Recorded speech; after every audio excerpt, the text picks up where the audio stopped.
केवल एउटा अण्डाको सहयोगमा तपाईहरूले पनि दिउँसोको स्वादिष्ट नास्ता बनाउन सक्नुहुन्छ। बनाउने तरिका एकदमै साधारण छ।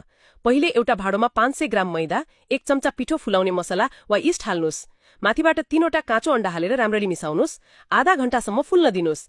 त्यसपछि हरियो प्याजको पात हालेर अलिकति चाट मसला हालेर मिसाउनुस्। अब हातमा तेल लगाएर बोर्डमा सामग्री राखेर सानो डल्ला बनाउनुस्। फेरि हातले चेप्टो पार्नुस्। अब तावा तताएर तेल लगाउनुस् अनि सामग्री राखेर एकपट्टि पकाउनुस्, अर्कोपट्टि पल्टाउनुस्। माथिबाट सुनौलो देखिएपछि तयार हुन्छ सुगन्धित र स्वादिष्ट दिउँसोको नास्ता। पक्नुस्। यदि तपाईहरूले पनि आफ्नो बच्चालाई केवल 10 मिनेटमै टिफिन तयार गरेर दिन वा आफैलाई खान सजिलो परिकार बनाउन चाहनुहुन्छ भने हाम्रो विधि एकपटक प्रयोग गरेर बनाउनुस्।